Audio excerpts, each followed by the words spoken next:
Well, good morning. Today we are very fortunate to have Eduardo Moncada come to speak us about the politics of violence, challenges to the development of the Greater Caribbean. Eduardo is Assistant Professor of Political Science at Barnard College, Columbia University.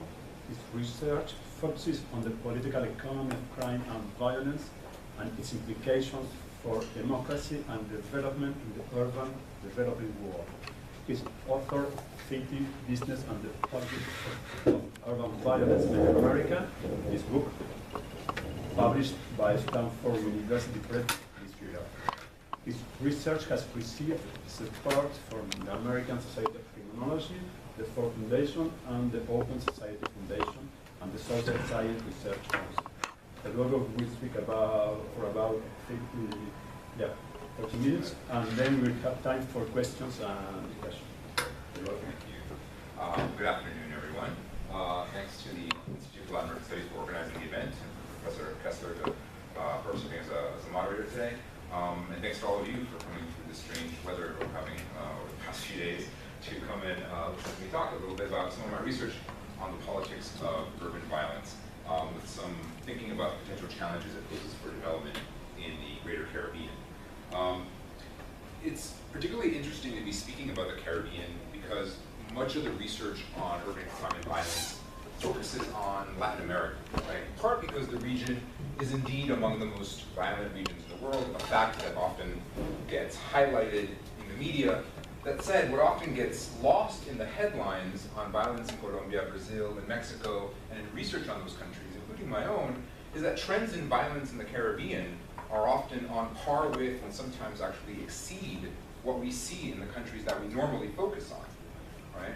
Among the 20 countries with the highest homicide rates in 2012 alone, 5 were in the Caribbean: Jamaica, the Bahamas, Trinidad and Tobago, Puerto Rico, and the Dominican Republic. Right? And if we take a longitudinal view, lethal violence has been steadily increasing in several of those countries since the late 1990s, like the Dominican Republic and like Trinidad and Tobago. Now, what's notable about the Caribbean is that the majority of lethal violence is taking place within urban settings. So, for example, in Jamaica, 3 out of every 5 homicides that took place between the mid-1990s and the mid-2000s took place in its cities. Similarly, in Puerto Rico, 4 out of every 5 homicides during that same period of time took place in cities. And we find similar proportions in the Bahamas, in the Dominican Republic, and in Trinidad and Tobago. Right? So violence in the Caribbean's most violent countries, at least, is primarily urban. How do we explain urban violence in the Caribbean? Right? So there's a number of existing bodies of research and theory that we could draw some hypotheses from. Right? Some would emphasize inequality or relative deprivation, the idea that one who has less and sees people right in front of them having more is driven somehow to frustration, to crime and violence. Others might draw on the negative effects that concentrated poverty has on social capital, cultural norms, right? The notion here being social disorganization. I hope that doesn't mean my time is up. The notion here being social disorganization, right? The notion that the ecology within which you reside, the neighborhood within which you reside, and actually within your social ties to your neighbors allow you to engage in behavior, criminal behavior, delinquent behavior, that otherwise, in a place with deep social capital and good, strong social ties, would be very quickly socially reprimanded and tapped down.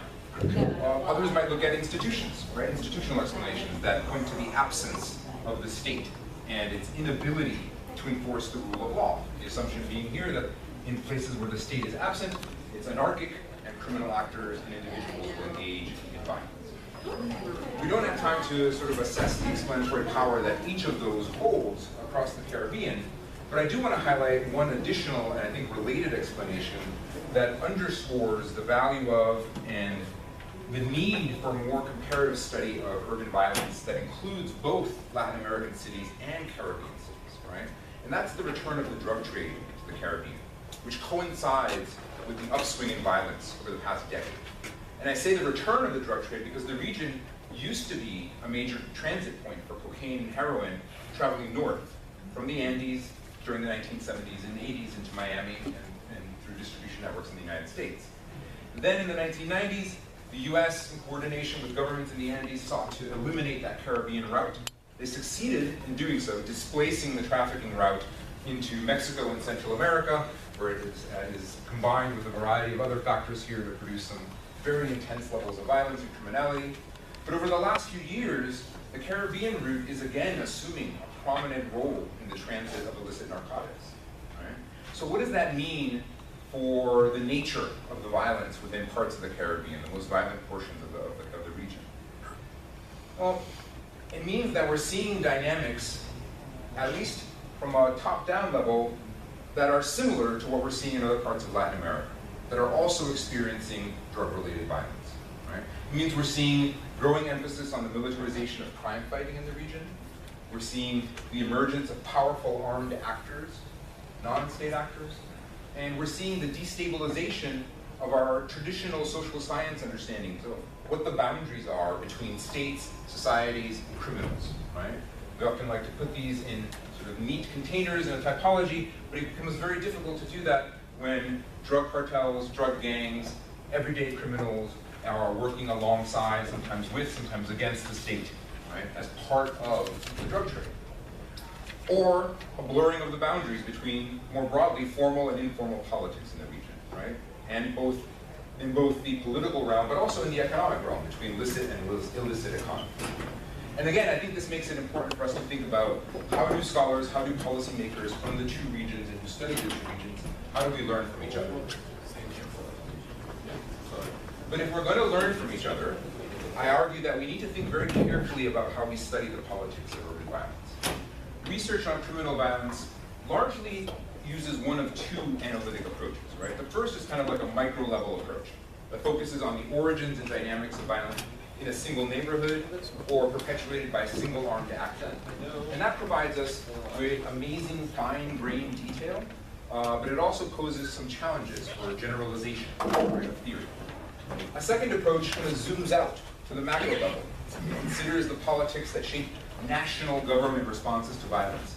And it emphasizes the hardline tactics that national governments often rely on, often under pressure from the international community as part of the war on drugs, if we're talking about drug violence.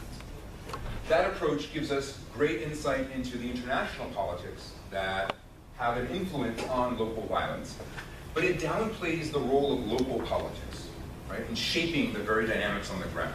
It sort of puts local politics in a black box and argues from the top down or from the bottom up. Right? In my research, I try to find a middle ground through a mid-level approach.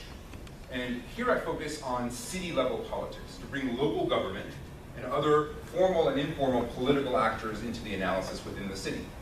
And I think focusing on the city in particular allows me to consider how cities, as hubs of innovation that they can adopt policies to address violence that go beyond control measures, right? Instead seek to prevent violence through a focus on things like socioeconomic inequality or deepening political participation of historically marginalized populations living in peripheries, violent peripheries of cities.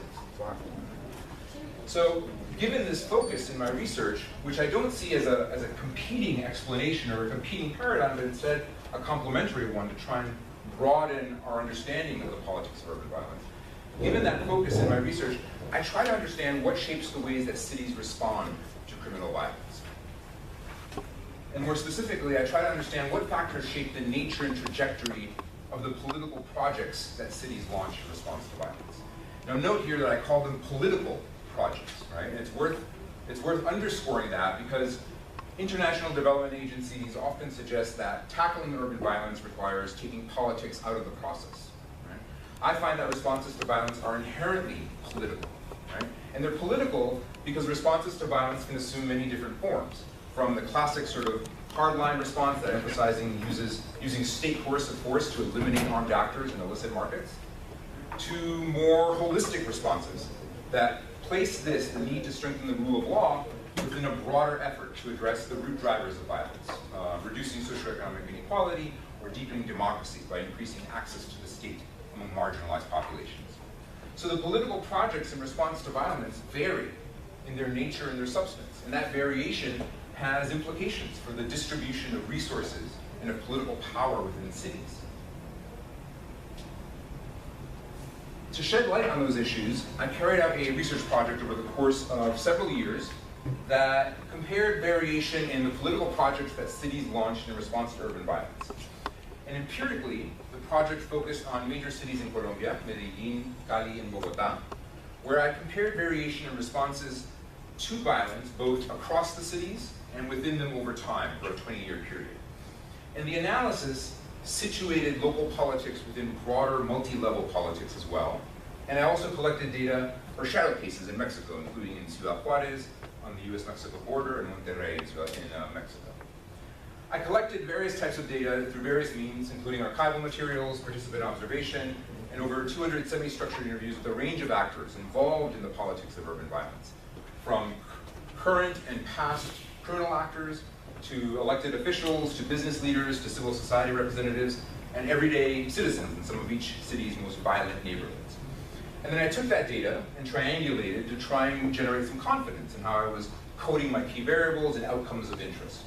And also to trace very carefully the causal pathways from the outcomes to the explanatory conditions. So what did I find? The overarching finding is that the interaction between two factors helps shape the nature and trajectory of responses to violence. And those two variables are urban political economies and patterns of armed territorial control within cities. So what do I mean by how these variables, what are these variables and how they interact to shape these political projects, the nature and form that they take and their trajectory over time?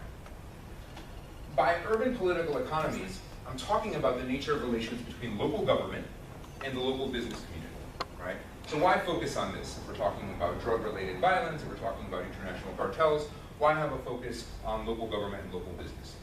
Well, beyond the empirical evidence that I collected during my time in the field, there are strong theoretical foundations for a focus on local government-business relations, right? First, both actors have historically shaped political order in Latin America's major cities. And that political order has long been exclusionary of the urban core and peripheral parts of major cities, the very same places where today armed actors and illicit economies are based. So if the politics of urban violence can reshape political order, then we need to understand the role that local government and business, actors that have historically shaped that order, play in these urban politics. And second, the nature of those relations between the two actors can vary, right? Different relations have different consequences and different implications for how responses to violence are developed and the trajectories that they take. When local government and business collaborate based on shared preferences and close institutional linkages, it joins public and private resources. It builds mutual trust between the two. And those resources and trust help to sustain innovative responses to local violence and also shield them from political opposition. But relations between the two can also be non-collaborative, ranging from outright conflict, where each seeks to undermine the other, to disengagement, right, where the two may share some preferences about how to deal with violence, but lack any institutional linkages between them that constrains the potential for collaboration. I'll talk a little bit empirically about how this plays out in one of my cases. Turning to patterns of armed territorial control, right? Here I'm building on two lines of research. The first argues that state authority is territorially uneven, right? In other words, there are spaces within a state where formal authority doesn't reach, or it bumps up against alternative sources of authority. And the second line of research considers how patterns of violence can vary across not only time, but also space within a single country, including across cities. So building on this research, I argue that territorial control varies along two key dimensions within cities. The level of coordination of illicit markets among criminal actors, and the level of lethal violence that those actors use to regulate those illicit economies. So for the sake of time, I'm going to talk just about two patterns that we're going to encounter when we shift to the empirical analysis in a minute. The first is fragmented territorial control, right? Here there's low coordination among the criminal actors and high lethal violence. This is a setting where there are multiple powerful armed actors using violence to defend and expand the territories under their control and the illicit economies under their control. The second is monopolistic territorial control. Here there's high coordination among armed actors and low lethal violence. This is a setting where you have a single or small group of dominant armed actors that functions like a criminal hegemon over territory, including both illicit markets within that territory and smaller armed actors within those territories. Let me highlight two things about the monopolistic pattern that I think will be interesting. A popular assumption in the media is that illicit markets are inherently violent, right? The connection between the two gets highlighted constantly in the media when coverage links things like drug trafficking with gruesome violence, beheadings and hangings in Mexico, mass graves in Colombia and parts of Central America. But here I'm going to argue that illicit markets do not need to be violent, right? Instead, low lethal violence can result from a lack of competition across criminal actors when they get grouped under a criminal hegemon that coordinates the illicit economies and coordinates the armed actors.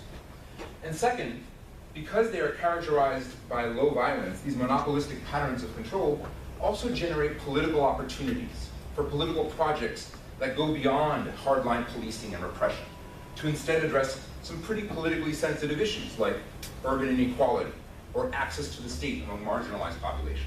Tackling those issues in context of high violence is often politically risky because it opens the door to being labeled soft on crime by political opponents. But tackling those issues in context of low violence, even if it's shaped by a criminal hegemon, provides invaluable political cover, right? And this suggests that innovative responses to violence can be jointly shaped by formal and informal actors, by coalitions that include local politicians and economic actors, but also criminal actors, coordinating either tacitly or explicitly. And that raises a whole host of questions about the implications that those responses have to violence have for democracy, for citizenship, and for development. So let me tell you a little bit about how this argument works out in one case, one of my cases, which is the case of Medellin in Colombia. So Medellin was considered among the most violent cities in the world in the 1990s. Right? The homicide rate in 1993 reached an astronomical rate of about 381 homicides per 100,000 residents. And amid drug-related violence, the city was considered largely ungovernable. But in the early 1990s, the city attempted a very novel and innovative response to local violence, one that emphasized three things. First, strengthening the rule of law through strengthening of the police. But second, directing socioeconomic investment into poor, violent neighborhoods where local government and investment had been absent. And third, deepening the political participation of the residents of those neighborhoods through participatory institutions of governance. Everything from early vestiges of participatory budgeting to early vestiges of participatory urban planning. But that project, what I call a participatory political project, it was briefly adopted on paper, but political efforts to actually institutionalize it were abandoned, and the city continued to experience violence and disorder throughout much of the 1990s. Fast forward 20 years later, Medellin is considered a model of urban governance, right? In large part because it revived and expanded that participatory political project that it attempted in the early 1990s. Except this time, the project went beyond being adopted on paper and was instead institutionalized. Today, Medellin is at the center of attention among international development agencies interested in models for tackling violence and reshaping urban governance. And importantly, it's also at the center of attention among international investors who are seeking to capitalize on the city's rebranding as a hub of policy innovation and entrepreneurship. So how do we explain dramatic difference in the outcomes of strikingly similar political projects in response to violence in the very same city? The popular narrative that surrounds the transformation emphasizes what the quote here from the IDB, the Inter-American Development Bank, suggests, right? That the city simply had enough, that its political leaders and residents said no to continued violence, that they rose up and by sheer political and popular will transformed the city. But based on my research, I found that the story was a bit more complex than that, more political than either local policymakers or international donors or investors would like to concede. And I found that the different outcomes could be traced back to important differences in the local political economies and the patterns of territorial control between the two periods of time, between the 1990s, when that first participatory project emerges and is derailed, and in the 2000s, when a similar participatory project emerges and is institutionalized, right? So what explains this? Let's look at both the urban political economy and patterns of territorial control. So in the 1990s, Medellin's political economy was characterized by disengagement between the local public and private sectors. Why? The mayor in power at the time was a clientelistic politician from the outside the city's traditional political elite, which meant that while he was able to secure office, he lacked ties to the business community and a business community The business community also was busy dealing with its own painful transformation as it tried to find a way from being a traditional manufacturing economy to a modern service economy, right? Amid the country's economic opening and liberalization.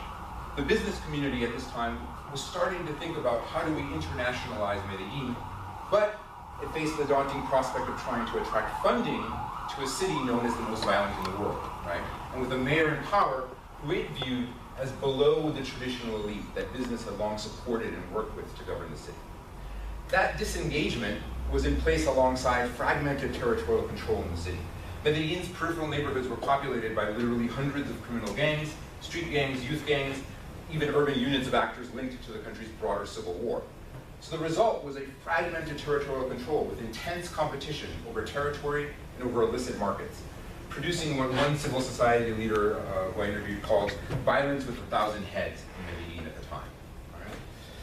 These two factors combined to derail the participatory political project in Medellin in the early 1990s.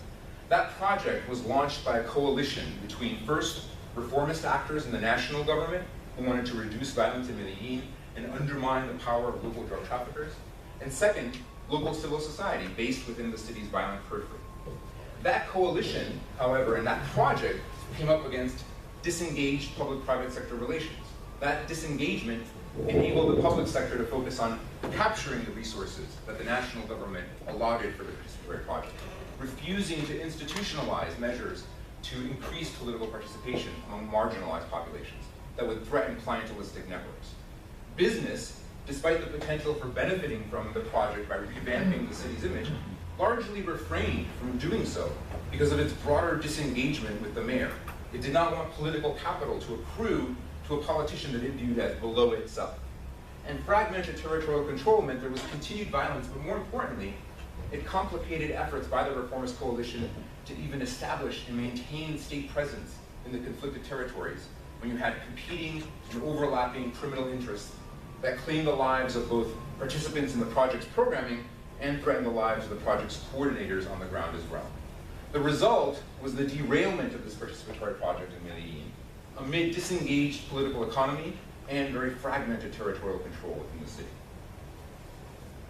Dynamics changed very much in the 2000s, right, to favor that participatory project. In the 2000s, the city's mayor, Sergio Fajardo, who was also from outside the traditional political elite, but he differed from his predecessors in the 1990s in two ways. He was an inclusionary mayor in terms of largely shunning clientelism and instead wanting to advance or build more equitable and participatory urban governance. But he also came from the economic elite, from an economic elite family, and entered office with the support of financial and political and linkages to the business community. Given this, and given that the business community was still focused on internationalization of Medellin, the result was a very collaborative political economy, marked by strong public-private sector linkages that facilitated the exchange of resources, communication, and other institutional linkages. But the pattern of territorial control had also changed. Right-wing paramilitaries in Medellin demobilized in the early 2000s. But demobilization did not mean an end to their long-standing participation in criminal activities, from drug trafficking to extortion to land grabs. What it did mean is that via demobilization, the ex-paramilitaries established themselves as criminal hegemons within the city, controlling territory, illicit markets, and critically, most criminal actors within the city. The resulting drop in lethal violence wasn't only good for the city, it was good for the criminal hegemon. There was less pressure on local government to stop a range of other illicit activities and criminal behavior. When I interviewed one of the former paramilitary leaders in Medellin, it was actually one of the stranger interviews because he sounded more like a business leader than a man that was widely known as the butcher of Medellin. He noted that Medellin was transforming because foreign investment was back, because new hotels were opening, because international donors were holding conferences there, and more importantly, as he stated, quote, homicides are declining, which is how safety is measured abroad. Right? And so this becomes indicative of how criminal actors themselves can also benefit from the rebranding of a city, right, among international investors and among international development consultants.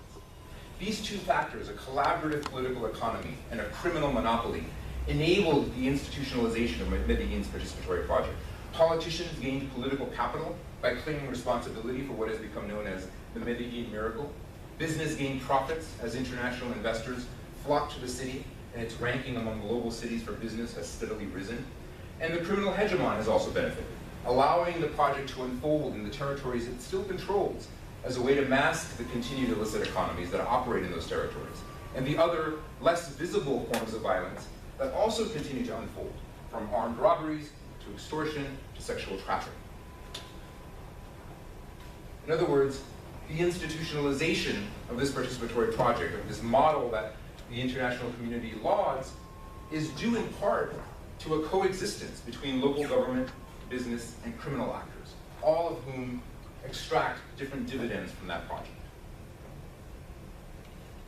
Given that analysis, it raises a host of questions about the implications for our theories of development and the practices of democracy and citizenship.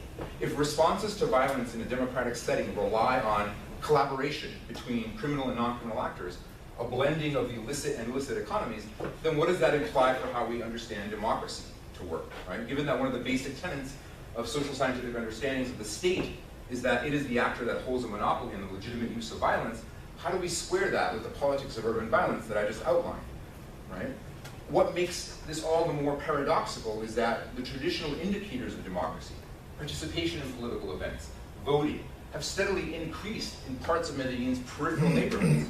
But the challenge for us to think about is what this means in a context of territories that remain under the control of illicit armed actors. Right? This would seem to run against the notion that democratization or the deepening of democracy reduces violence. Instead, it suggests that we need to, A, unpack and disaggregate violence in its many different forms, but B, also analyze the conditions under which democracy interacts with local political economies, with local armed actors, to shape very different patterns of violence and very different political responses to violence.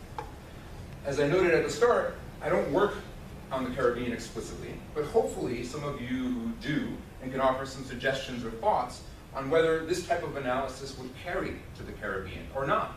Because again, I think it's about time that there's more comparative study of the politics of urban violence across the region, and that we're losing a great deal both analytically and empirically by not engaging in more explicit comparative study across those two regions.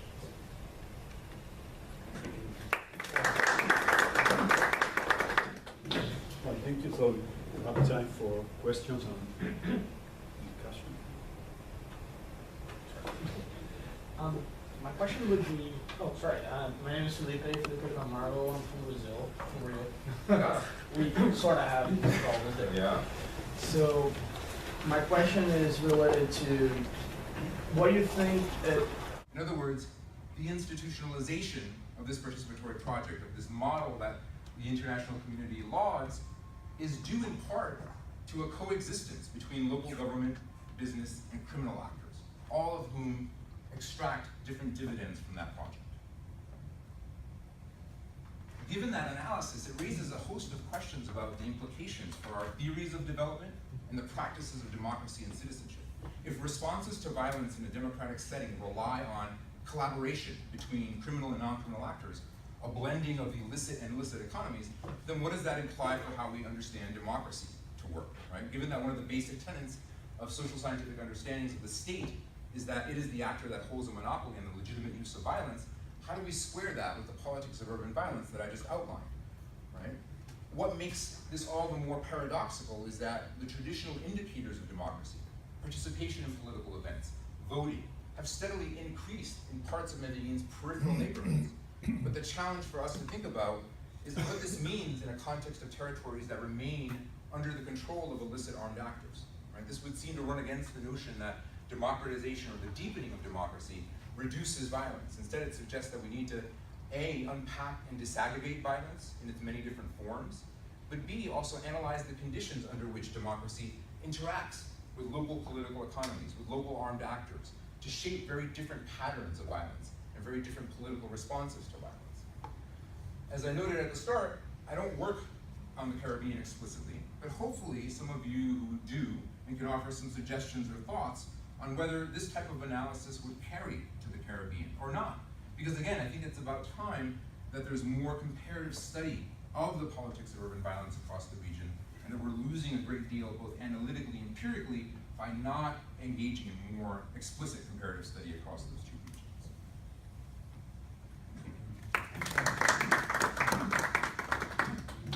Well, thank you. So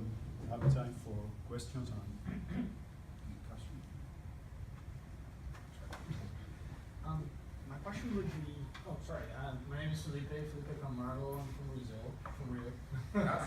We sort of have these problems there. Yeah. So, my question is related to what you think. What's exactly your point? I mean, you're trying to get those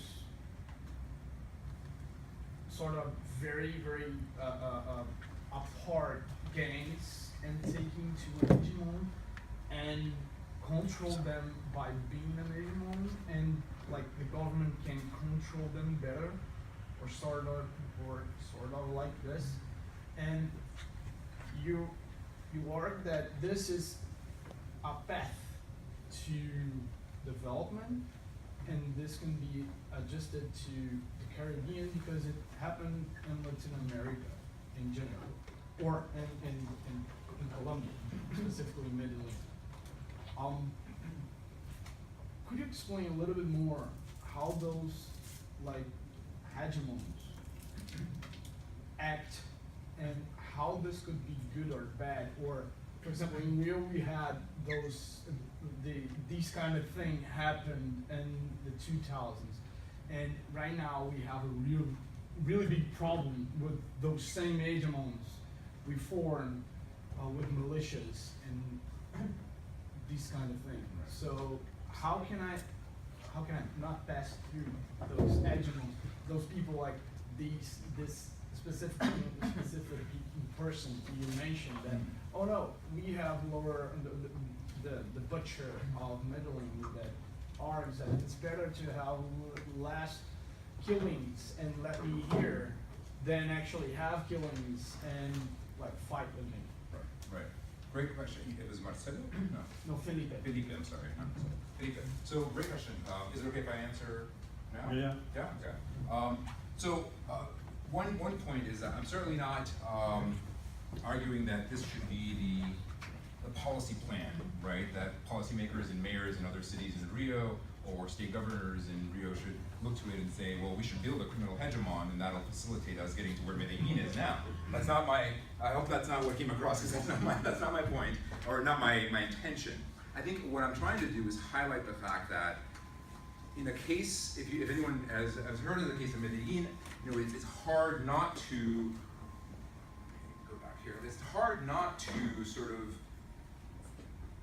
look at Medellin today and see how international actors and domestic actors talk about the city, right? In terms of its transformation, its revamping, often emphasizing everything from innovative public transport to innovative microfinance for local entrepreneurship to innovative urban planning to participatory governance, all of that, right?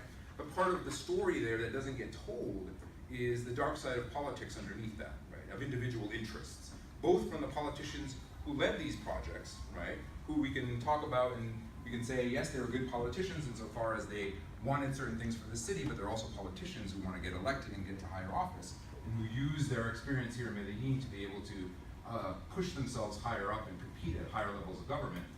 But also for the criminal actors and the business elites, right? Who would like to, business elites would certainly, all the business elites that I've interviewed in Medellin, certainly enjoy the fact that Medellin has been quote unquote reborn, right? And that it enjoys this period right now.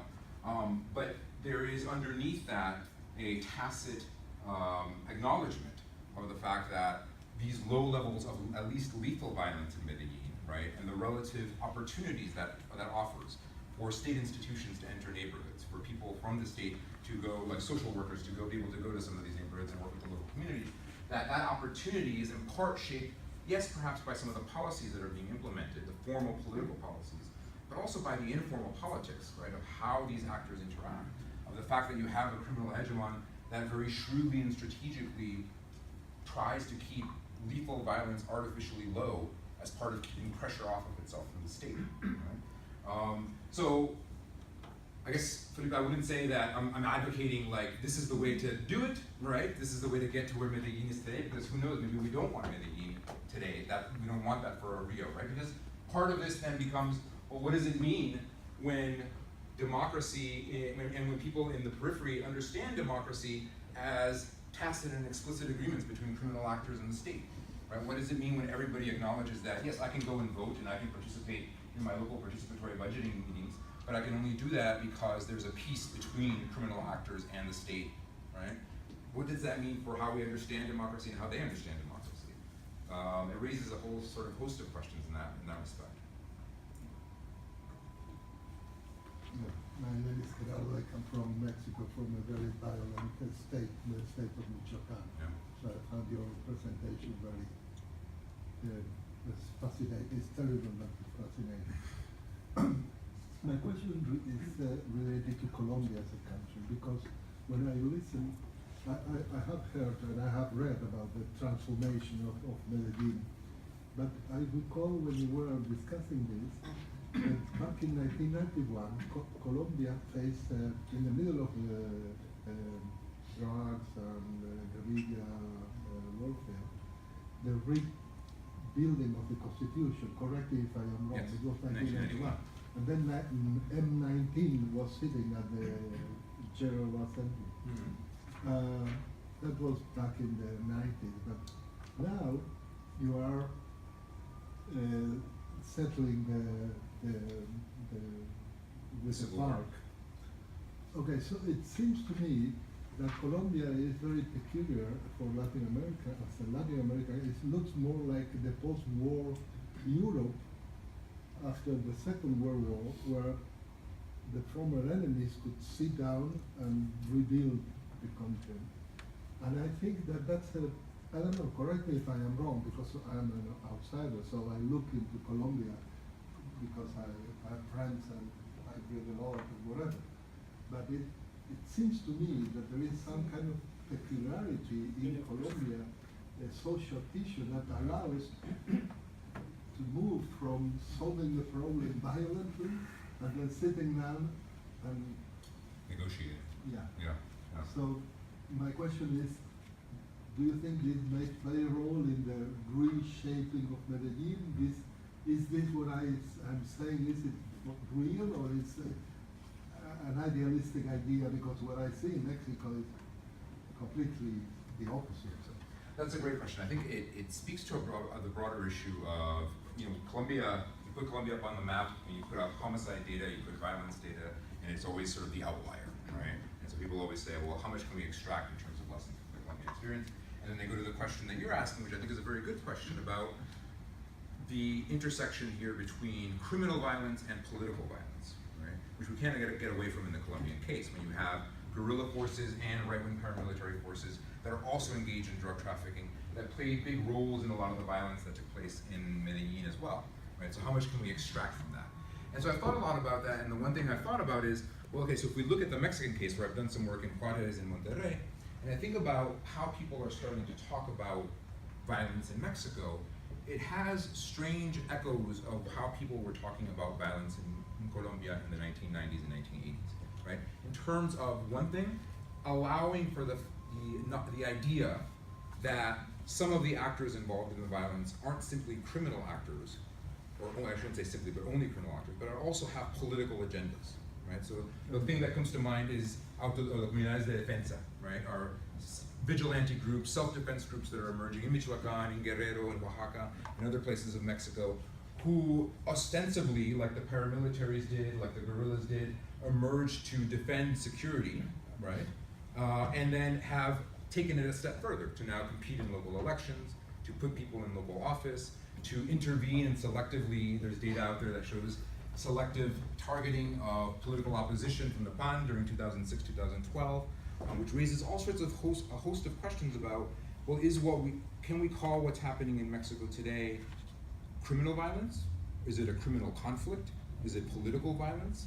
Or is it a mixture of all, right? And those are the same questions, and I raise that because those are the same questions that get raised about the Colombian case, right? Because you have all these actors from different realms that are suddenly melding and intersecting and using each other in very interesting ways as part of waging violence and as part of increasing security.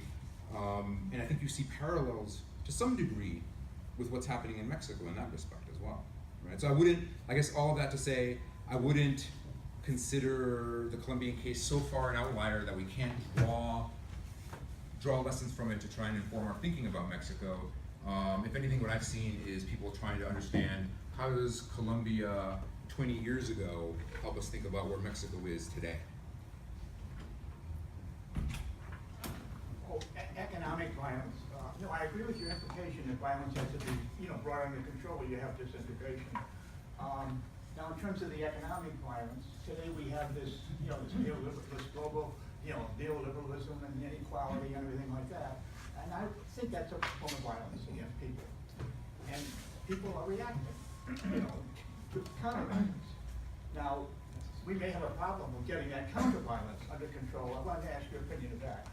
Of getting If there's any implication, if there's any extrapolation from what you say, Right. to that, getting, the counter-violence of the people, against the violence of the economic system under control. Because that could be harmful too to disintegration. Yeah, I think that goes even like sort of down to even more micro level studies, right, that argue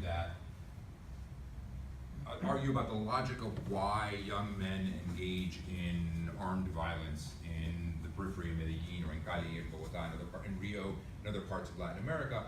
Part of the argument that gets made, and I think that's very popular in studies of that micro level dynamic, is that this is about inequality. This is about responding to the negative ways in which free market reform has sort of distorted economic processes in Latin America, sharpened inequality, although there's evidence against that, and then and led people to engage in that type of violence.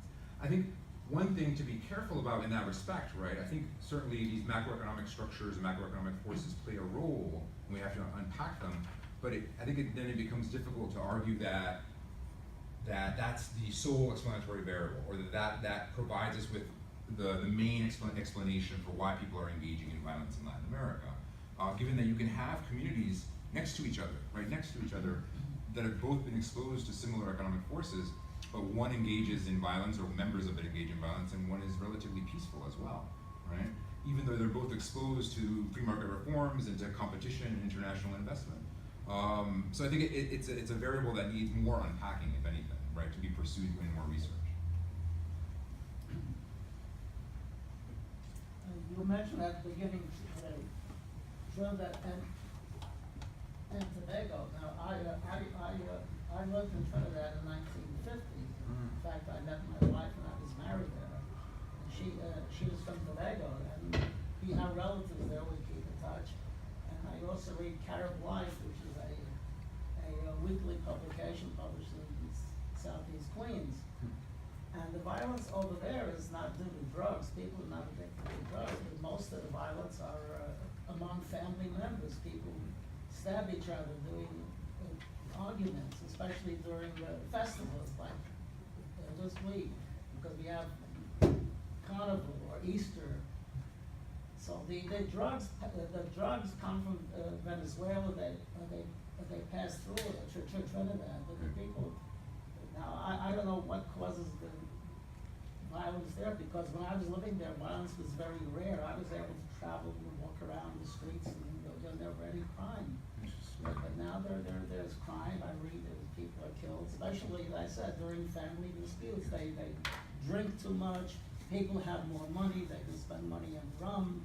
They go to parties and discos, and they come out. They have arguments with knives, not guns. Right.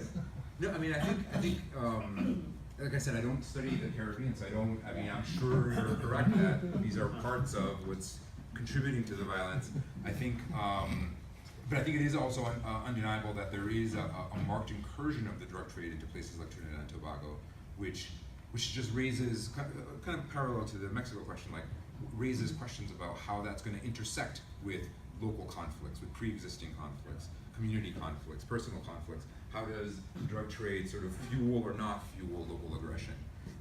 So it raises all sorts of interesting questions about some of the dynamics that I think you've seen on the ground, and the incursion of this new force, or the return of this force into the region. I think it's part of the wealth, that when the country has oil makes it very wealthy. It's a very wealthy nation in terms of oil. Or they used to be, now it's gone, because the price of oil has come down. But there are a lot of construction, a lot of people have jobs, especially working in the oil fields and the asphalt, and they have money, and they're able to live better and drink more and party more and things like that. Somewhat. I'll refrain from drinking so much. By the way, it's Tobago, not Tobago. Ah, okay. Tobago. There we go. Tobago. Thank you. Okay. Oh, yeah. I just have a question about the institutions, I guess. I'm wondering, I guess the way that you're analyzing it mostly looks at institutions in these communities as from police sort of perspective, but I was wondering like the next step, if there's any evidence about the implications, or at least like what happens in the criminal justice system in these different cities, and specifically the prisons as an institution. Yeah. Because I guess coming from, I'm Venezuelan, and like their political violence has obviously become a huge issue now, and it always has been to some extent, but one of the things that people talk about a lot, and maybe isn't emphasized enough outside of Venezuela, is the crippling justice system in the prison system specifically, where people go in and there's no sort of notion of reform within the prison system. It's literally run by criminals, and you can't leave without becoming more entrenched in criminal violence. Yeah, yeah. I mean, I haven't specifically looked at the prison system in Colombia. I did actually many years ago spend a long time researching it, but that was before I did this dissertation and the project that this is based on. What I can say about sort of criminal justice, or at least informal mechanisms of criminal justice in some of these neighborhoods, is that what you get increasingly as an emphasis is, instead of having, and this varies across neighborhoods, but instead of having sort of police swarm in, arrest a slew of people and take them out and put them in the prisons, or I'm sure many of the things that you're describing in Venezuela happen in Colombia as well, you have much more of an emphasis of sort of informal conflict resolution mechanisms being built in these neighborhoods, right? So places where people can go and have a counselor sit down with them to resolve basic things